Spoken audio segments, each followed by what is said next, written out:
What's up, Planeswalkers? It's your boy K-Dog. Today we're taking a look at a couple of Gruul lists, some competitive decks. So if you want to do some last-minute laddering before Zendikar comes out, we got you covered. So we're going to be looking at a Gruul standard competitive list and then a Gruul historic list in the same video. So I don't get one match in with each of them. We'll kind of see how it goes. But I'm just going to give you guys a little bit of taste.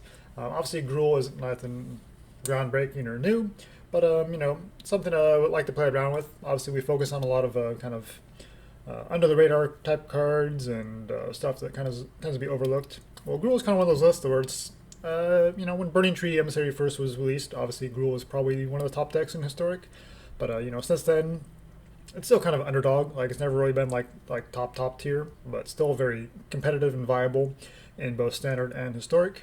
But, you know, it's still kind of an underdog style of competitive list, so it still kind of fits in the theme of the channel. And the reason we're doing this is, you know, some other content creators have kind of turned me on to Gruul a little bit more than maybe I used to be, like Titan Smash, MTG, and also Power Dragon as well. So those two guys are fantastic content creators, make outstanding content, decks, and gameplay. So if you're not already following them, be sure to hit up their channels. Please subscribe to their channel. They're really amazing content creators. You know, in fact, just don't even watch this. Just go watch their stuff. Their decks are way better than mine, and that sort of thing. So there you go. I'll put the links in the description so you can go check them out. If you are still here, well, we're gonna go over some deck list, and you can watch me see how I do on some competitive Gruul. All right, so standard first. We got 4 Fervent Champions, 2 10 Street Dodgers. Just want to be really aggressive with our 1-drops here to try to maximize our opportunities to swing in here starting on turn 1. We've also got Robber of the Rich and Zhur-Taa Goblin, continuing with the hasty threats here on turn 2 as well. Anax, just obviously a powerful card all around. Just 3 copies here. I don't love running a million legendaries, so just 3 copies I think is as many as I feel comfortable running. It's got 2 copies here of Domri. Also, we're in Gruul, so like, you know, we're not going to have as much devotion as like in Mono Red. A couple copies here of Domri to pump up the team with a +1/+0, kind of ramping you because we have some bigger power plays here as well. We're not all in like 1, 2, and 3 drops, so we're kind of aggro to mid range. And then also the -2, of course, you know, the removal, because something Gruul can kind of lack sometimes, especially when you're trying to play a million creatures. Well, Domri kind of fits a little bit of all those fits all those slots. And then of course it can't be countered with the +1 for mana is pretty sweet. All 4 Gruul Spellbreakers. Want to play with this card as much as you can before it rotates. Just a fantastic card. 3/3 Riot Trample. Just a 1 of Radha. Doesn't quite fit the aggressive mold, but it can obviously help you dig through your land pockets by playing lands off top of your library. And then if it does get to the late game, the activated ability is pretty fantastic. But you know, she's legendary, and she's more of a late game piece, really, or a utility piece to kind of dig through your lands. So I don't really love multiples unless you're firmly in like a mid-range kind of a plan, or you really want to have lots of lands for something else. Couple copies here of the Gemrazer Retrample 4/4, but obviously it's here for the mutate to get rid of artifacts or enchantments. Obviously we can mutate on top of a Zhur-Taa Goblin or a 10 Street Dodger or Anax if we need to, or of course Spellbreaker, especially with counters on them. That's pretty sweet. Quest Beast as a 3 of 4/4 Death Chase, does all the things. Just 2 here of Shifting Ceratops, just nice utility. Obviously there's still some flash decks floating around and that sort of thing, so we do want to have a little bit of main deck protection from things like that. Obviously Domri means our creatures can't be countered as well if we can resolve that, and then obviously the utility of pumping green into it to give it retrample haste. It was a little awkward because we are leaning towards the red, obviously, because we want to have those 1-drops and 2-drops that we need red mana for in the early turns, so sometimes we don't have that 3 green to play it and then haste it out as well, but still it's a reasonable card overall. And if you top deck this in the late game, and if you do have, you know, just the right manas, then it could be pretty amazing. 3 of Embercleave. Obviously it's super important. Don't really want to run all 4 of, especially when we're on kind of still have a pretty decent concentration of 3 and 4 drops. Just kind of can be sitting in your opening hand for several turns, and it feels kind of bad when you're trying to be aggressive. But obviously it is pretty clutch, and it's going to help you close out games. Just Embercleave, just a fantastic card. And big fan of Purphoros' Intervention. I know a lot of people aren't, but I think it's a pretty reasonable removal spell here. Being able to twice X damage to a creature or a Planeswalker, just having that flexibility to hit Planeswalkers as well is what makes this main deckable for me. And then of course, if you just top deck this, you can make an X1 trample haste creature to potentially kill your opponent. Alright, mana base here, since we're skewing towards red, we can run some Castle Embereth, so 2 copies here of that. 7 Mountain, 7 Forest, 4 Stomping Ground, 4 Fabled Passage. Alright, that's the list. We'll jump into some matches. I don't like the temples here, because I want to have the option to at least play an untap plan, like when you get to turn 4 or later, because the temple is always going to come in tapped, but Fabled Passage, at least on turn 4, it can come in untapped, and so we do have those 4 drops and Embercleaves and things like that. Just we want to have that option. We'll go over the sideboard here. Almost forgot about that. 2 Scorching Dragonfires. Seems like it's a must, that cheap instant speed interaction. 2 Heroic Interventions to protect us from board wipes. A couple Cinder Vines for those spell heavy decks, or also for the enchantment artifact hate. 1 Spyglass, shut down Ugins and things like that. A couple Soul Sears here. I think it's a pretty sweet removal spell here. I always had a sideboard. A couple Tibalts, want to shut down those life gain decks. Life gain seems like it's always a thing. A couple Clothis as our graveyard interaction instead of Scavenging Ooze. And 2 Elder Gargaroth for the more aggro matchups. 5 mana 6/6 that can gain you life when you attack or block with it. And it has Vigilance. It's pretty fantastic. Alright, we'll jump into some matches, see how it goes. Alright, against Thalamus. Alright, those who know like Gruul is just because it has more of a more late game presence. Like mono red aggro and things like that. They just seem to be, they just punish decks that get off to any kind of a slow start for any reason. Whereas at least Gruul, it can still hold its own in the late game. And of course we're matched against control right away. Sweet. Alright, Fabled Passage makes sure we get a second red source since we're mostly red, or lean towards red. Well, it's a removal heavy deck, you're always going to go for haste, so we're going to haste in this Zhur-Taa.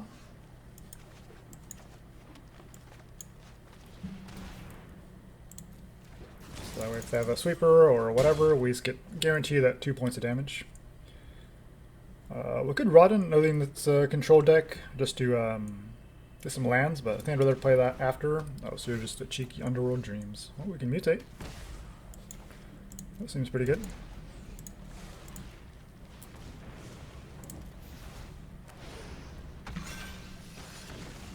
Concede? No, I'm gonna stick it out. Oh, hit them for down to 14. I could kill our 2 creatures here. I should feel bad.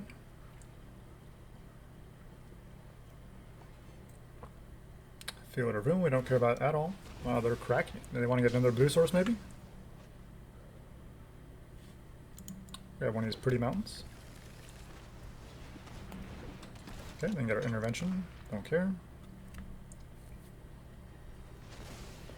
Don't imagine this Freebird is going to stick around too much longer. Yeah, we'll haste. And we'll play out the Fervent. Freebird tells me they don't have a sweeper, unless they're trying to bait one out of us, and it worked, but we just have a Radha and a Zhur-Taa, and they're down to 7. Also, we get our Purphoros intervention back. Mystic Sanctuary and a Demuralist. Underworld Dreams is an enchantment. Just don't understand what the game plan is here with that. Yeah, haste.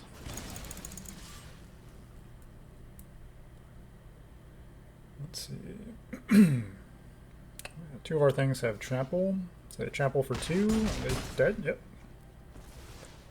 Nice Underworld Dreams deck opponent. Not a fan of combos, so hey.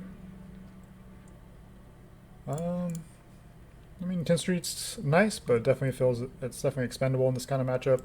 Cinder Vines.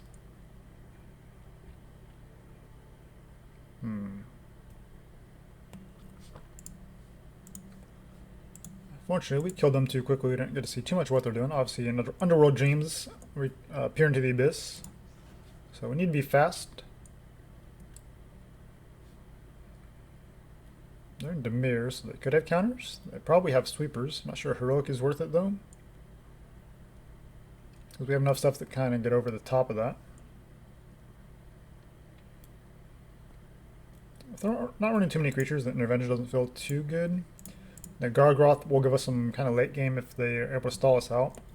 Obviously, we do need to kill them quickly before they get the Underworld Dreams combo off.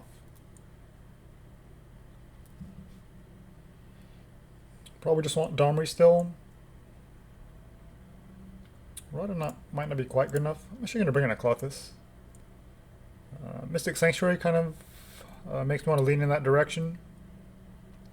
If they're trying to get some graveyard value, even just a little bit, then at least having one Clothis is nice. Obviously, we don't have the 2 Gemrazers, but we have 2 Cindervines here. So that can maybe be enough to punish them.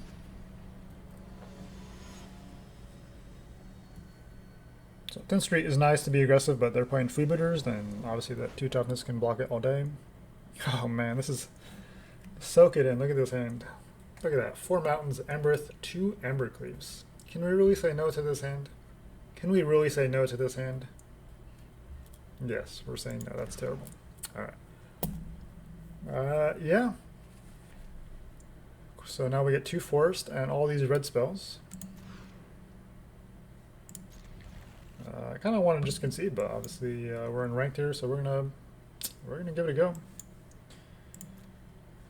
Alright, so Fervent Champion, Zhur-Taa Goblin. You're gonna have to carry us through here. Anax is not bad. So we don't have much card draw except for like a Gargaroth, and we took out the Legion's End. I have not seen that card played against me in a long time. Yep, always haste against removal heavy lists. So they didn't know about the Anax, but they do not know about Gemrazer. But they're in Dimir and they're on 2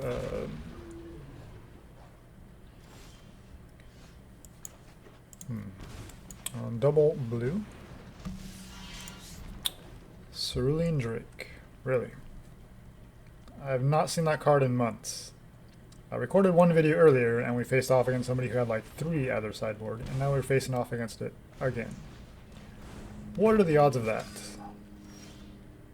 Card that just does not see play, and yet here it is. Well, we have terrible attacks now with a Falmire and a Cerulean Drake. We have no removal because they didn't show us they were actually playing creatures, except for a Freebooter. So we're a pretty awkward spot. Probably just need to draw Embercleave and just force through damage that way.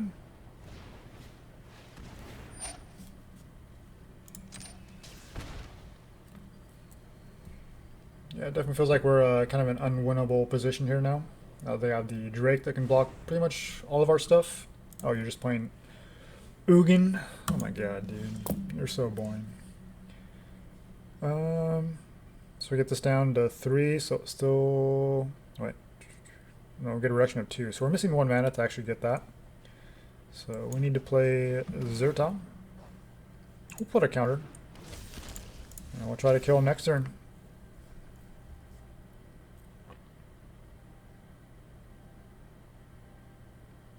I really wish you could turn off that highlighting. I don't like it when you can see all the things they're highlighting. I don't want to know what you're thinking about.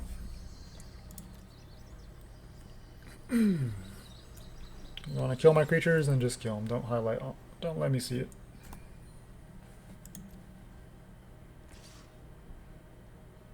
So they're attacking with the Falmire, so you have a sweeper? Sure, I'll take one. Doesn't matter. And a Ritual will slip me. Extinction Event. We have 2 2-drops and a 3-drop. Sure.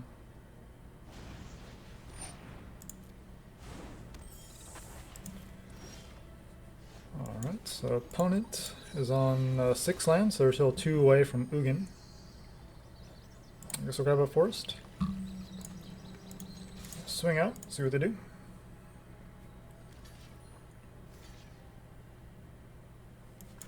I guess we put it here, just to get that Fae off the board.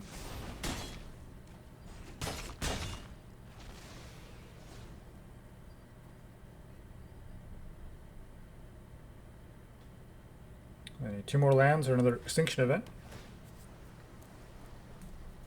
Mystic Sanctuary to get back a Extinction Event, sure.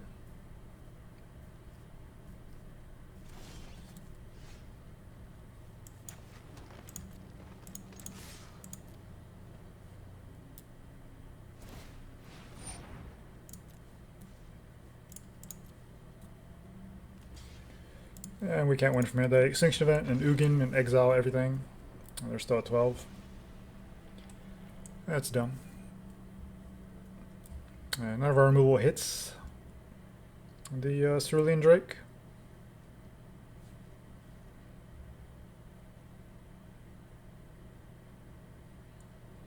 So they don't seem to be running counter spells.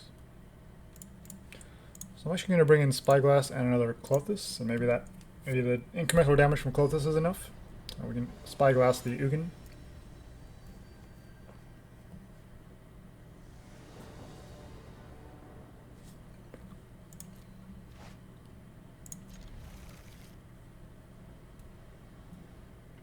So we have a turn 1 Fervent Champion, turn 2 Robber, turn 3 Zhur-Taa plus Fabled Passage.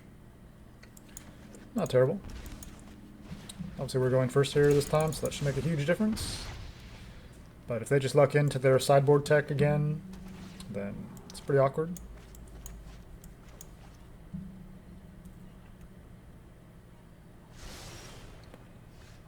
Just really hate this matchmaking algorithm, like... Oh, nice scry opponent.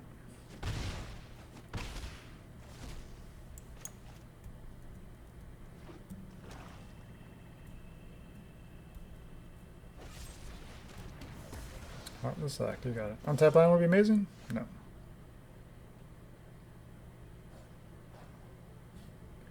Alright, we're gonna Zhur-Taa here. See mana efficient, we'll find another 2-drop next turn. We can do a Fervent and a 2-drop. So down to 13.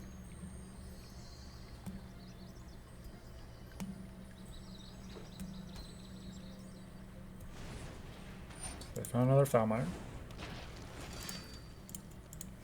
It's annoying. We do have first strike on the Fervent Champions. Castle Embereth. We're just gonna champion it up.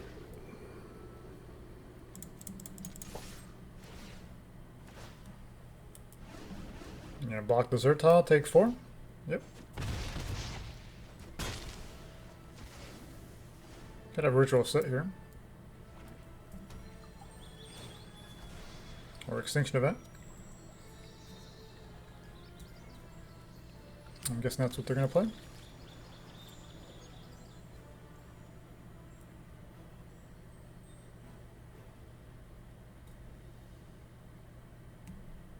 I'm thinking about it.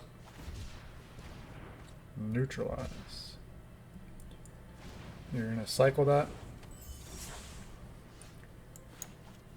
in your main phase. Alright, take 6, opponent, go down to 3. We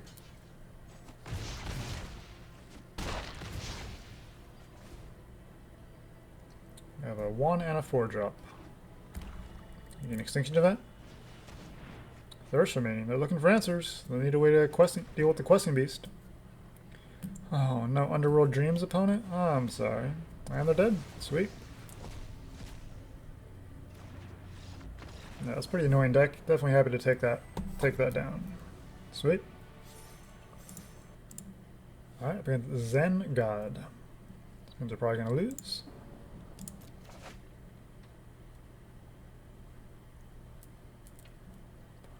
Well, that's a hand.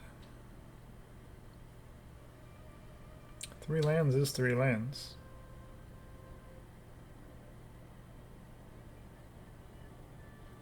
Alright, we'll keep. So we'll Fabled Passage. I think it's too much of a gamble to find an untapped land here with our first draw.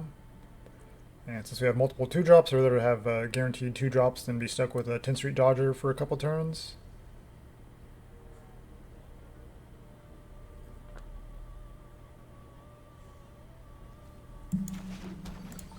We can always haste this in with the activation later on, so that's not the worst. Is that Jess guy? Alright, got one of these pretty mountains. Westing Beast isn't the worst. Robber, 2 for 5. Yep, we gotta steal something off top of the library. What do you got? A land. Hopefully they needed that. Hopefully they needed that. Untapped land? No.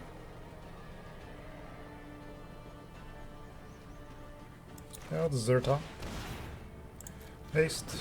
Passage. Make sure we trigger the robber again. Ugin. Oh, you're so clever upon playing Ugin. Who would have thought it? God, I wish they would ban that card already. Like, come on, dude. So many boring decks just try to ramp into Ugin. It's like, I've seen decks that just literally just play ramp spells and Ugin. That's like it. Like, Ugin is that good that you can just win by just ramping into it. That should not be okay. That should not be okay. Can we say no to questing beasts here? I don't think so.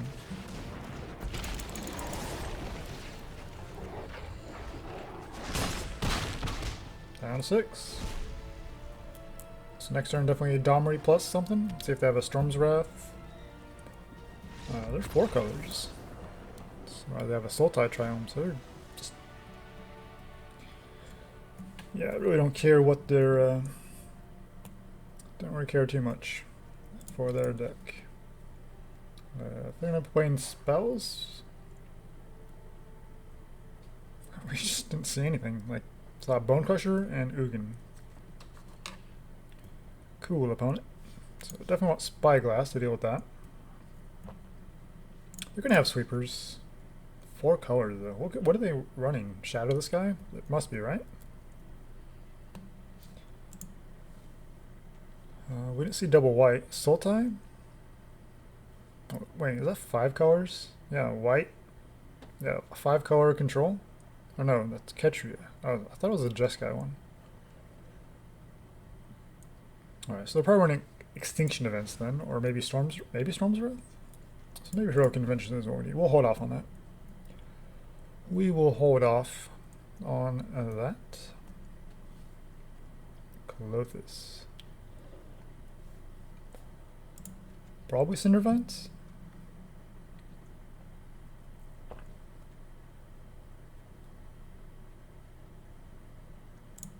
Alright, we'll bring in both the Cinder Vines, shave off 1 Embercleave. The opponent has all their removal. Obviously, Embercleave loses some of its luster. And we'll hold off on Dragonfire Soul Sear. They might need to clear out their Bone Crusher Giant so we can keep attacking. But, you know, we're running 5 colors, so they might just be stuck on lands. Or 4 colors, I guess. It's not ideal. I think we'd rather have 2 Questing Beasts and just trust that our opponent's going to kill the first one. So we have turn 2 Robber. Hopefully we find lands into Domri. And even if we miss the lands, then we can still Questing Beast with 3 lands and Domri out. Yeah, so Fabled Passage here for a green source, and now we have 2 mountains, so we're in a decent spot here. So we had a mulligan against the control deck on the draw, not ideal. But we're Gruul Smash, baby, let's go. Alright, green source. Looks like they mulligan too, wasn't even paying attention. I'm gonna stomp my robber. We don't even get the trigger. Yep, they do. Okay, Bone Crusher Giant probably comes down. Radha is interesting, but maybe we hold that to kind of rebuild later on after they sweep our board. They don't even play it because they didn't have a land. Well, we can Domri plus Fervent Champion. Stomp that, opponent. Red.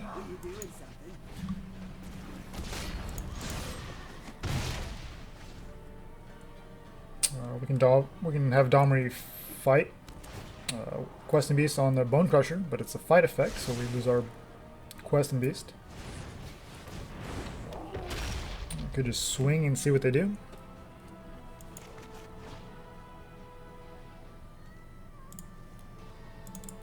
We're gonna kill it. Right, take 2. Plus. Alright, so hopefully Domri sticks around, or we find a land so we can Questing Beast next turn. Or that's, yeah, I've never seen that card before. Speaking of cards that should be banned,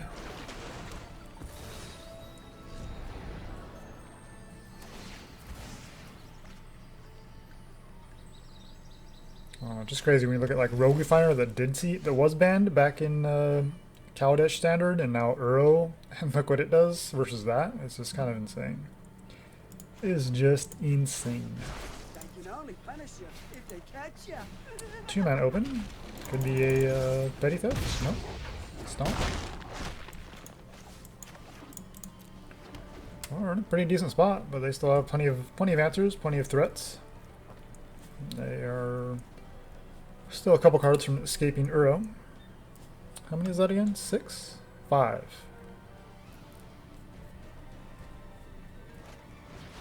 Terror of the Peaks.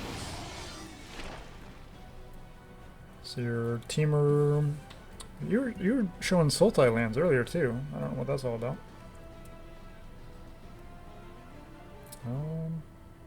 Fight it. We have to get rid of it. There'll be nothing but dust when I'm done. Oh look, we have another one. Where'd that come from? Down to 5. They wipe our board. We do have a Radha. Beanstalk, gonna get them some lands. They can ramp into Ugin. 1, 2, 3, 4, 5, 6. They're still 2 lands away from that. Oh, never mind. They can do it next turn. Great. But they tapped out. And we have the Embereth.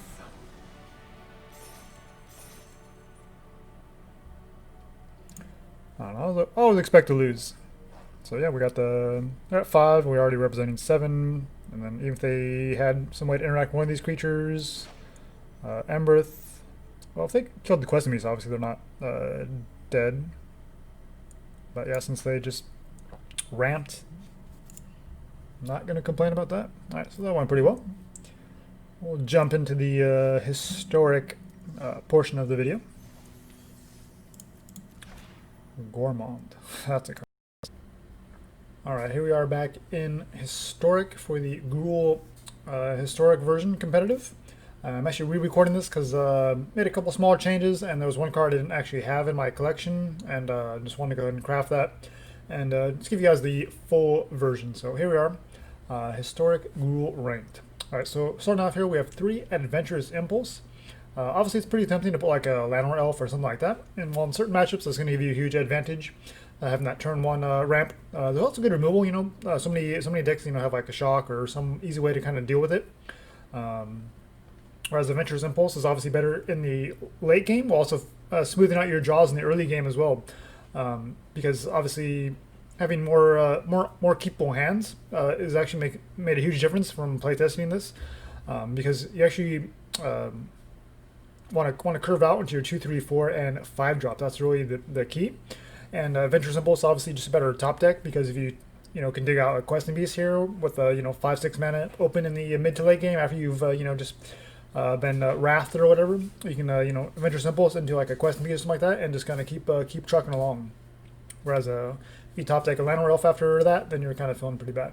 So that's why we're running Adventurous Impulse, but just a 3 of. Obviously, it's not the most amazing card, but smoothing out your opening draws, top decking this to dig you into one of your hasty threats, obviously, is pretty important, and I think it's some ways better than the Llanowar Elves, but obviously Llanowar Elves is a good card, and that's probably better, but I'm running Adventurous Impulse instead.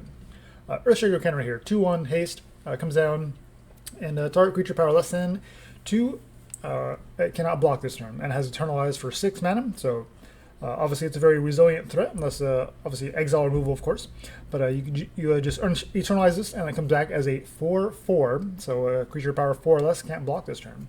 So Earthshaker Kenra is going to give you that late game ability to kind of keep punching through, and with hasty threats after hasty threats, that's kind of our main game plan here. 3 copies here of the Paradise Druid.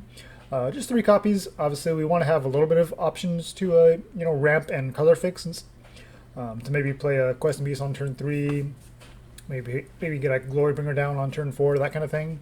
And of course, it being hexproof, it's just a little more resilient, like a Llanowar Elf or something like that. And since we are more in the mid to late game, obviously, Paradise Druid seems like it kind of fits a little bit better. But don't want to be all in on that, so I think 3 copies feels pretty smooth. 2 copies here of Scavenging Ooze, obviously just a fantastic card in so many matchups. Not every matchup, but there are a lot of good matchups for it. And so in those matchups where it is good, obviously it's critical to eat out an Uro and otherwise just minimize their graveyard so they can't escape an Uro and things like that. And just other graveyard decks maybe that are running around out there. So yeah, just a good card. 4 copies here of On-Crop Crasher. Similar to Earthshaker kind of here, it can kind of come in as a hasty threat and make it so your opponent can't block that turn. When it attacks, you can exert it, and target creature cannot block this turn. Exert means it won't untap during its next untap step. 4 copies here of the Gruul Spellbreaker, just a fantastic card all around. Just give us another hasty threat. Otherwise, if we're up against another creature matchup, we can just turn it into a 4/4. Either way, it has Trample, and we got Hexproof on Archer, so it's built-in Settle the Wreckage protection, which, if you played Historic, if you were in Standard back when Settle the Wreckage was in the format, you know what a problem that card can be, and obviously still sees a ton of play. 3 copies here of Rekindling Phoenix. Just a nice card that's be used offensively or defensively. So obviously, depending on the matchup, doesn't kind of hold down the fort while you're kind of drawing into your board presence and trying to kind of get yourself established. Or it can just start attacking in if you get off to a decent start against your opponent and they don't have a way to deal with your flyers. It's a 4/3 flyer for 4 mana. When it dies, you get a 0/1 elemental, and beginning of your upkeep, you sack the elemental, and you get your Rekindling Phoenix back from your graveyard to the battlefield with haste. So, fantastic resilient threat. Obviously, there are ways to deal with it, but it can be very taxing on your opponent's removal, especially if they don't have exile removal.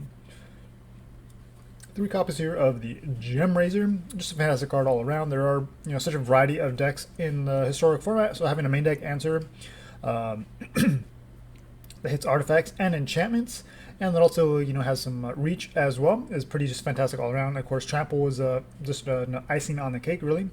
We don't have obviously a ton of 1 and 2 drops that we're going to be mutating on top of. We just have the Earthshaker Kenra, the Parachute, and the Scavenging Ooze. So we do have options, obviously. None of them are humans, so we can mutate on top of any of them. It is double green, so there will be the occasional time where it may be a little bit tricky, but for the most part, our mana base is pretty smooth. In Historic, just 2 colors. You have all the check lands and everything like that. So generally speaking, you should be able to cast this or mutate this whenever you need to, unless, of course, your opponent just has all the removal in the world. Then things get a little bit trickier, but you do need flexible cards like this. 3 copies here of Questing Beast, just a fantastic card. Legendary, though, so 3 copies feels like the perfect amount. Right now, our top end here, we have 2 Glorybringer and the 3 Elder Gargaroth. Glorybringer, just kind of a house, obviously, against a lot of decks, but some decks is just a 4/4 flying haster for 5, which is certainly pretty reasonable on its own, but it's the Exert that really kind of pushes this over the top, and it's why I would recommend this over like a Scarring Hellkite or Terror of the Peaks, which are obviously Hellkite fills a similar role. It's a hasty threat, can be a 4/4 haste flyer, or you can have it come down as a 5/5 with the activated ability. So in some cases the Hellkite is better, but generally speaking, Glorybringer is just going to help you out in more matchups, especially since we're not really running removal here. Glorybringer can be that one thing that kind of maybe kill something on your opponent's side that's kind of slowing you down, or maybe can clear the skies for you to get in for damage and things like that. But just 2 copies feels pretty reasonable because, like I said, it's not always the most amazing card. We're running 3 Elder Gargaroth, though, because I think this is just the versatility on this card is just fantastic. It's going to stabilize you against those aggro and burn style matchups. The card advantage obviously can help you out in the control matchups as well. If they wrath your board, you can resolve an Elder Gargaroth and actually keep it around for a turn and get a couple attacks with it to either make 3/3s to help you kind of go wide and hope that's enough to kill your opponent, or just go for the card advantage. Either way, it gives you some nice options in just such a variety of matchups. And then finally here, 2 copies of Embercleave. Of course, it's legendary. Not the super wide mono red where we just have a bunch of threats and this is only going to cost 2 mana, or kind of more mid-rangey, so this is going to cost 3, even 4 mana sometimes. And so yeah, we need to make sure we have ways to close out games though with our bigger threats. So that's kind of the trade-off, is we're actually putting on big scary threats to get through, and especially since we don't have removal, we can kind of use Embercleave to kind of fill that gap as well, to either maybe trade off better in combat or actually finish off our opponent in those kind of creature-based matchups. Alright, mana base here, since we are running the Impulse to dig for lands and the 3 of Parachute, we're just going to run 24 lands. Obviously, we do have these 5 drops that we want to curve out into, but we're going to trust that the Impulse and Druid are going to come through for us enough that we can get to 5 mana fairly consistently when we need to. So we're just going to keep it simple with 24 lands here. We are running the Castle Embereth, since we do have enough creatures, especially hasty threats and things like that, where the Embereth is a little more efficient in like a Ramunap Runes or something like that, to kind of pump up the team for some extra damage. Obviously, in some cases, the Runes is better because you don't have to have creatures obviously in play to sack it to deal damage. But if you do want to run the Ramen Up runes, you could do that, but I personally would favor the Embereth. But since we are a 2-color deck and a little bit more in the mid-range territory, I don't think you need to run more than one. Maybe you could run 2 of these, but I think one feels pretty reasonable for me. We got 7 Mountains, 8 Forests, 4 Rupam Crag, and 4 Stomping Grounds. So I'm not trying to be too cute here, just nice and simple with the mana base, just trying to do Gruul, aggro, smash things. So no Field of Runes or anything like that. Sideboard here, just pretty standard stuff. Grafter's Cage is still a must, especially with goblins and things like that. A couple of heroic interventions can maybe help us out with the sweepers, giving our stuff hexproof and indestructible. A couple of Cindervines here for our artifact and enchantment hate, and also works really well against obviously control decks and things like that that are running lots of non-creature spells. We're going to deal 1 damage to them for each of those, and that can really add up, especially when you're kind of trying to haste in, threats and things like that. The extra damage can be pretty important. 1 copy here of Spyglass, shut down Planeswalkers. Ugin is obviously a serious problem and things like that, and other Planeswalkers here in Historic, Teferi, and Nissa, and all that good stuff. Couple copies here of the Ferocidon. Players can't gain life, 3/3 menace threat. So just a nice buddy on its own, and then it shuts down the life gain strategies, which are still obviously very prevalent. Orzhov and mono white life gain, things like that. Still see tons of play, and can be obviously problematic without removal, which we don't really have. So Ferocidon is going to shut those decks down pretty nicely. A couple copies here of Sweltering Suns. There are so many creature and tribal strategies in Historic that, especially since we're a little bit on the slower side, a couple copies of Sweltering Sun just feels like it's a must to wipe out our opponent's board. Obviously, this is a sorcerer speed, where something like a Fiery Cannonade or a Flame Sweep are instant speed, and you can hit for 2 damage, which is nice in a lot of situations, but just seems like 3 damage is really where you want to be, even though it is sorcery speed. It does have the cycling, so maybe if you draw into multiples of these and you wipe the board once and you don't need the second one, obviously you can cycle it away. So it has that little bit of upside as well. But 3 really seems like it's like the sweet number to really hit. Look at the Rakdos Pyromancer list with like Jador Arcanus as a 1/3 and things like that. So Sweltering Suns feels like it's the right answer most times. A couple here, Clothis for some additional graveyard hate. Obviously, we can exile stuff from our opponent's graveyard just on our upkeep, and even things like control matchups where this never gets devotion because your opponent just removes everything. The incremental, 2 points of damage every turn can really add up and put pressure on your opponent, because a lot of those control decks are pretty slow. Obviously, they can still have Banishing Lights and Elspeth Conqueror's Death and ways to deal with it, but if they're using it on that but not your Questing Beast or whatever, then that's going to kind of help you out as well. And this is kind of a flex card here. It could be any number of things, but I'm leaning towards a Vivian Monsters Advocate here. Because we are such of a creature-heavy deck, the Vivian is going to kind of let us either rebuild from those sweepers by +1 to make 3/3 beast tokens, or we can -2 to kind of combo off, since we do have so many hasty threats. So we have like maybe we draw into a Glorybringer, or we have a Glorybringer off top of our library, which Vivian lets us cast creatures off the top of our library. Then we can -2 play our Glorybringer and use that ability to search for a creature with lesser mana cost. Well, Glorybringer is 5, Questing Beast is 4. Boom, that's a lot of damage coming at your opponent out of nowhere. So it gives us a nice way to kind of combo off and close out games. So that's the deck, and we'll jump into some competitive ranked matches, see how it goes. Alright, against Salty. Hopefully that's not how we're going to be at the end of this, but we'll see. Yeah, I think we have to keep this here. So we can Impulse here and try to find like a 3-drop, and then we got the Kenra come down and most likely be unblocked, especially since we're on the play here. So, and obviously Questing Beast with 4 lands to cast it seems pretty reasonable. Right, so 3-drop, please. Hey, Spellbreaker. Coming through. Look at that amazing curve. So I think if we can curve out 2, 3, 4, and 5 even sometimes, then this deck can do some pretty amazing things. So let's get the party started. Kenra. So obviously that's not a May ability, so it has to target something, so it's going to just target itself, which obviously we don't care if the Kenra can't block itself. So next turn we got our choice of Spellbreakers. Uh-oh, our opponent on the jank over there. I think I'm actually going to haste this one. We have the Embercleave, so I think I'd rather just kind of force the damage now before they get some creatures down. Obviously, they have to play a creature and then have mana open to actually equip something, which is going to be pretty prohibitive for them. And it's just a Diamond Knight. And we are in platinum. But we are at the bottom of platinum, so maybe our opponent's just trying something out.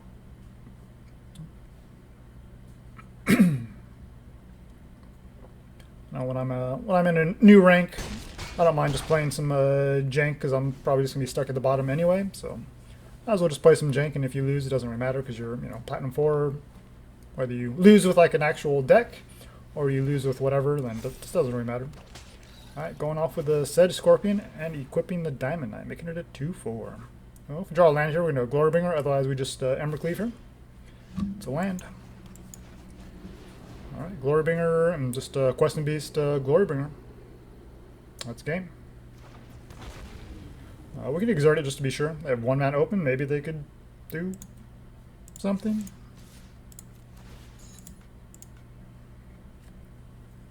Obviously the Diamond Knight has oh, they got me. Sudden Spinnerets.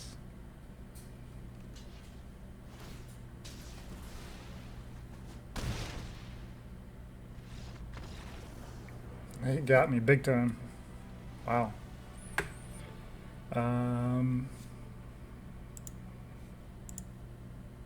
Yeah. Okay, so we know they're running some artifacts, so maybe the Cindervines? I don't think the graveyard matters, so we can probably take out Ooze. I mean, Ooze is okay. It's never a bad card. But Cindervine's going to give us a little bit of interaction for those artifacts. We can, pick off a artifact creature. It could be like a Stonecoil Serpent. Well, if it's Stonecoil Serpent, obviously that's kind of the weakness of Cindervines, since it is multicolored. But obviously from what we saw, we know we can pick off at least the things that we saw.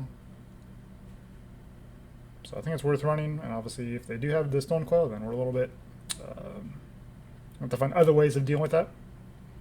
Well, I'm not sure there's too much else we have to do. I mean, it's kind of a pretty janky list. I think we can do all right. Yeah, that was kind of the power of the Adventurous Impulse, though. Is getting that 3-drop, and just even though you don't actually ramp into anything ahead of curve, just being able to go 2, 3, 4 with those particular cards is just where you want to be with this list. All right. I mean, yeah, 4 lands. Everything here is playable. Another Impulse, so not the best draw, but not the worst draw either. I mean, Gargaroth is good, but we'll take the Spellbreaker, though. We have 3 Gargaroths, so that's fine. Again, nothing early going on for our opponent, so kind of a weird deck. Like they're just very slow. I mean, obviously, you don't expect combat tricks in the once you get up to ranked like this, so I guess they can get some people with that. I mean, they kind of got us, right? I mean, if they're trying to play artifacts and then equip them, then do we just man? Let's just mutate. Play it safe. Keep that Diamond Knight off the board since they don't have a way to protect it yet. If their plan is just play creatures and then do things like Mirror Shield and Sudden Spinnerets, then we want to take away their creatures.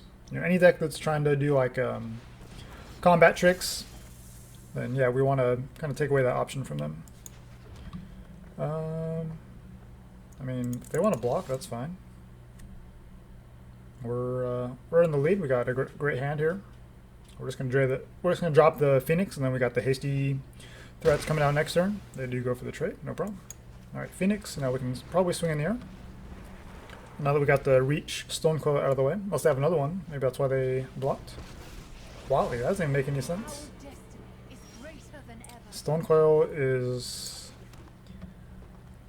Stonecoil just is what it is. Do we just go double Phoenix here?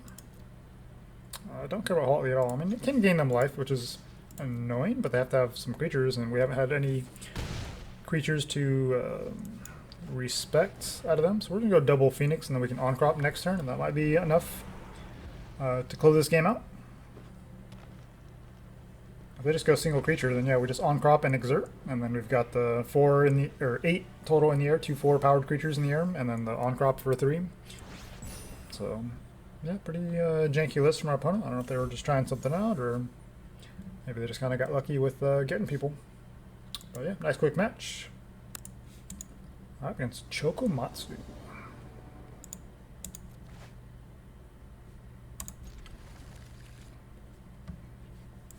Yeah, I'm not going to complain about that. Always happy to see a 2-drop Earthshaker Kenra on our opening hand, and then we got the 3 and even the Glorybringer, so we're in good shape. Well, looks like they got a Zagoth Triumph, so we're in Sultai, probably mid-range. So that's pretty obnoxious, so we're going to have to probably work for this one. And they got open manas. If they do have creatures, we can save the on-crop, so we'll just haste in the Gruul Spellbreaker, or try to. Could have Heartless Axe, but we're just going to go for it. I mean, obviously, Spellbreaker has Hexproof on that our turn. Just Uro. Never would have seen it coming. So that just negates our Spellbreaker attack there. Extinction Event would be pretty nasty, obviously, wiping out our 3 drops. But they're down to 8. We still have some hasty threats in hand, and now at Embercleave, we just need lands, really. Chupacabra? What kind of a Gruul mid-range list is this? So they're almost dead. Exert.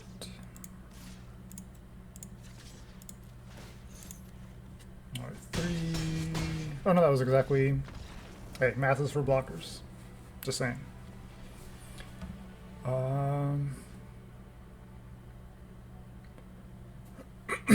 Yeah, so I initially built this with pretty kind of a lower curve, and just felt like I was always just getting stifled by other creature decks, and even against the more control decks, it still wasn't even quite fast enough. So just made it more mid-rangey, and that's worked out pretty well. So we know they're running Uro, so we probably want some way to deal with that. So I think Clothis is worth it. Obviously, we have the Ooze as well. So unfortunately, we have to trim the Spellbreaker Crasher. Outside of that, I'm not sure. Could bring like a Grafdigger's Cage as well to give us some additional protection. We just don't know what else our opponent is doing. We're going to bring one Grafdigger's Cage. Ravenous Chupacabra means maybe they're running some shenanigans there. I didn't see too much removal, so I think we can leave an Embercleave. I mean, obviously Chupacabra is removal, but we'll if we find they're running tons of sweepers and things like that, we'll take out the Embercleaves and bring in like Vivian. Obviously, Embercleave is just really more effective in like the creature matchups. But if it's like a bunch of sweepers, then there's nothing to Embercleave, and you top deck that instead of a creature, then you're gonna be feeling pretty bad. So. Obviously, there are situations where that Embercleave can help you, close out the game against those control opponents by getting that extra damage faster. This is awkward. Man. 3 lands.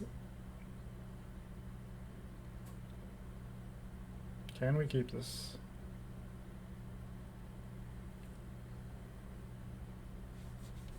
We're going to take a mulligan. It's a little awkward. This is a little bit better. Obviously, we don't have our sideboard cards, but still don't do anything until turn 3. But obviously, the Phoenix is going to give us some resiliency unless they're running extinction events. Alright, so there's our land.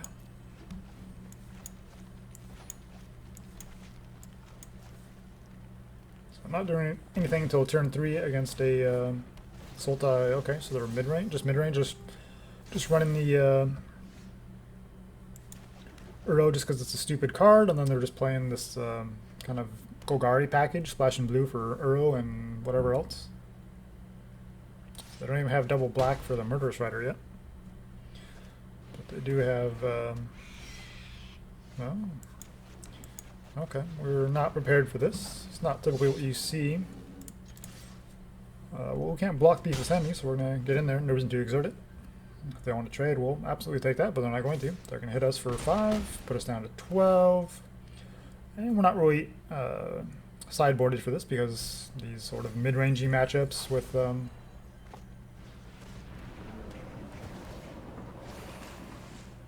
just these value creatures is not something you typically see. Typically when you see the Sultai, it's like always like the mid-rangey Ugin, Nissa, Uro, stupid crap that everybody plays. But they're doing something a little bit different, so we're gonna have to adjust our sideboard for game 3. Obviously we're not in a great spot here. I don't think we can win here with the Vigilance and the Reach. So we're just gonna go to game 3 and try to readjust our sideboard here. I mean, we kind of need the Embercleave actually here.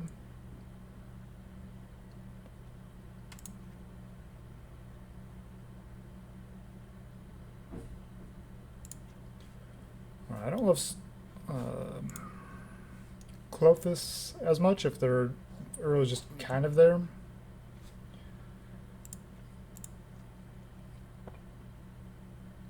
But we'll sack a couple of Adventurous Impulse, so we'll kind of have to be careful with our opening hands here, and just bring in the cages.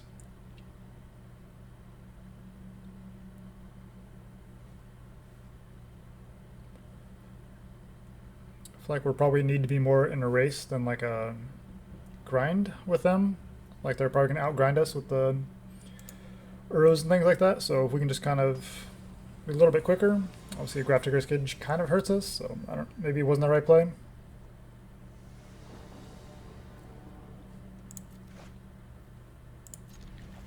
So we got lots of options here on 2. We'll probably play. I mean, we don't have any 5-drops in sight. We'll see what we draw, but we'll probably just go Kenra here to start kind of putting ourselves in a race position, especially since we're on the play.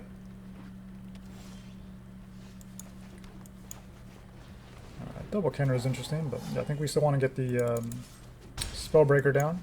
We'll wait to ooze before they until they Ugin and try to, you know, ooze plus activate. So they're going to kill our Kenra here. They can't target the Spellbreaker. Okay, so they probably have Eliminate. No? I'm not sure what that pause was for them. They were trying to target Spellbreaker, but then they couldn't. Why not kill the Kenra then? What removal do you have?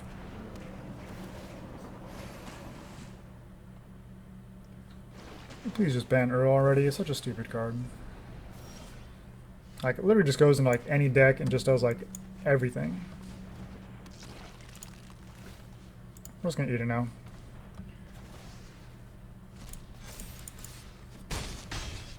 They have a lot of smaller threats, Chupacabra, Branchwalkers, Thief of Sanity, so Earthshaker Kenra can still be a reasonable option here this next turn. We're going to Trophy. Yeah, we'll thin the deck, grab a forest. We got 5 lands now, so we can play Gargaroth, that's an option as well. Wow, double Trophy. Are you sure about that, Chief? It doesn't matter, we'll grab a Mountain, why not? Yeah, let's Impulse. If we draw like a...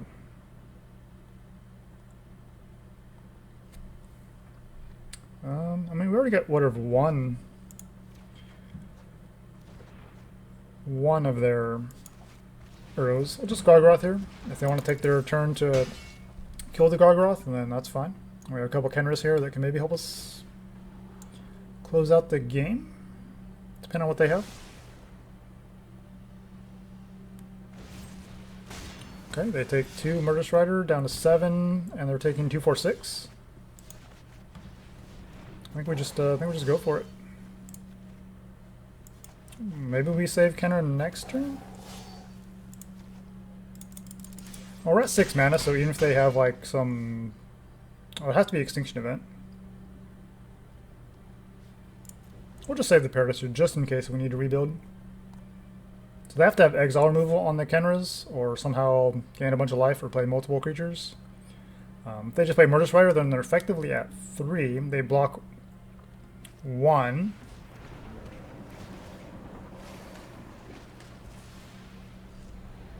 Okay, nice broken card there. It's not saving you.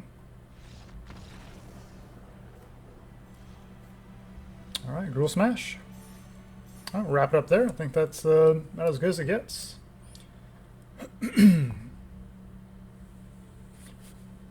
Alright, let's go back and take a look at the deck. What do we got here? Unbreakable Bond. Sweet.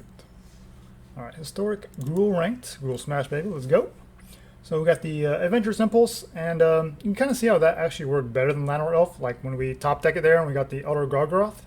Obviously our opponent just had like a million Assassin's Trophies, which is, a reasonable card for Historic, There's obviously lots of decks where you can punish but don't have basics and whatever.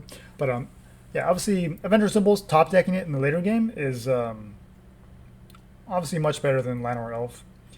That's why in Historic, I think you just have to have like versatility. I think that's really just like the key. That versatility and the resiliency.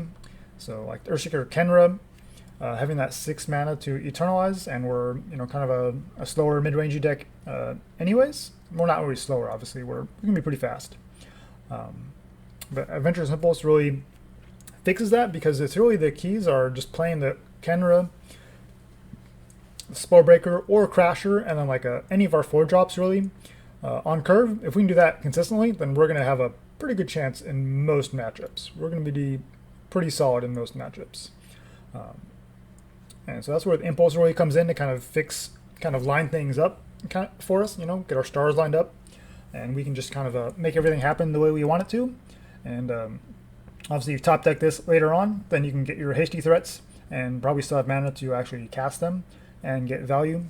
On-Crop Crasher is such a horse here, 3 mana as an uncommon too. If you're in Historic, you like any kind of creature decks, On-Crop Crasher definitely should be on your list of cards to craft. Obviously, Earthshaker Kenra is a rare, but it's a really amazing card. Obviously, that last game put in a ton of work. We didn't even get to see it eternalized, and that's where it really shines. Where that your opponent kills it, or you use it to block if you need to, or whatever the case may be, and it dies and it's in your graveyard, and you just have it come back later. Especially like on Arena, like there's so many people who just don't read cards, and if it isn't like net decked, then they just don't know what it is. And I don't think Kenra sees like a ton of play just yet. But it's a really amazing card. Obviously, Ooze is such a versatile card as well in so many matchups. Uro and things like that are so heavily played that you need some kind of a main deck answer. And this lets you like do that without having to sacrifice anything, like a Grafdigger's Cage or a Tormod's Crypt or whatever. You can have a creature that can actually all do those things as well while gaining new life. So that's pretty fantastic.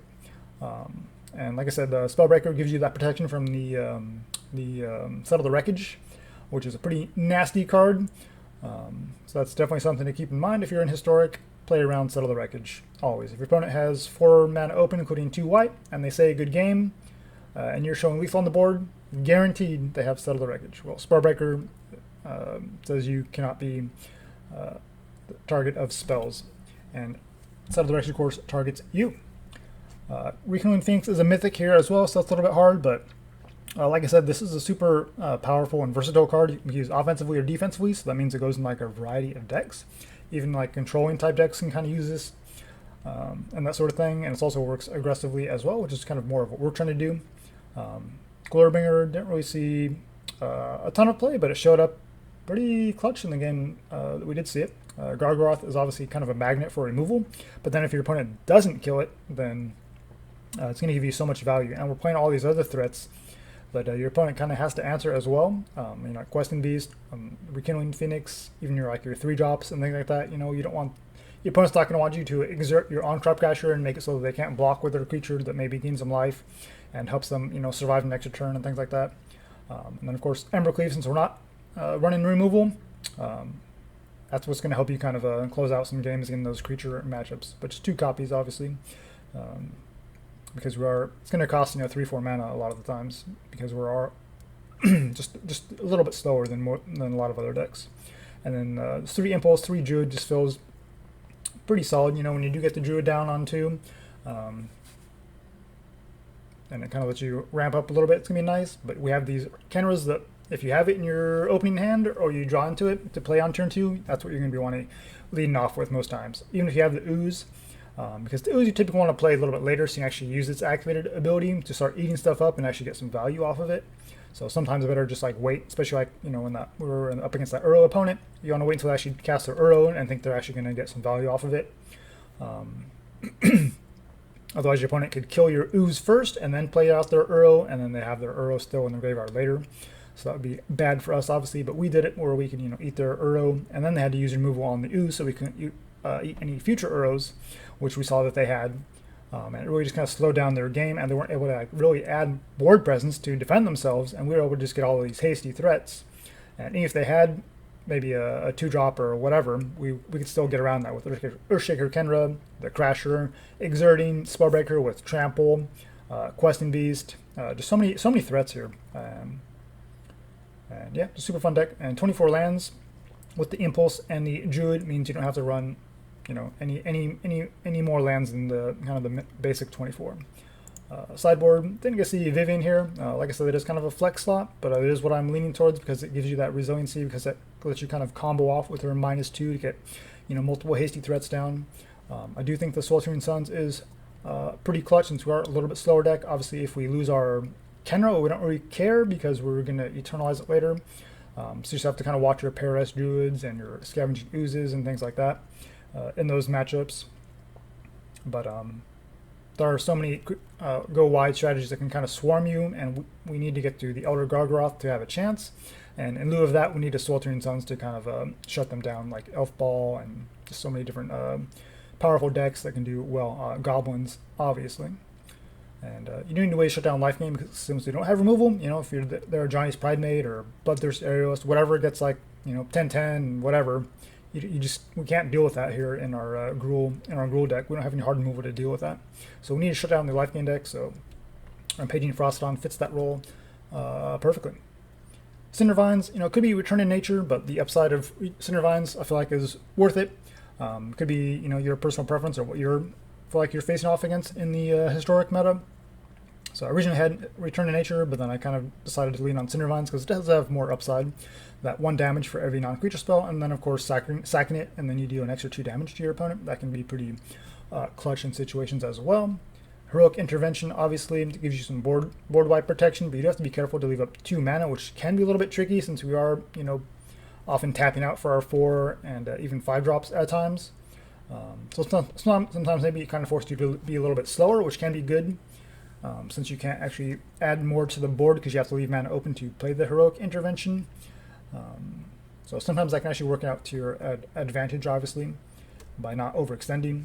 And then Grafdigger's Cage is just kind of a necessary evil in the meta as long as we have Muxus and things like that. So yeah, thanks for watching, guys, and until next time, make sure you jank with a purpose.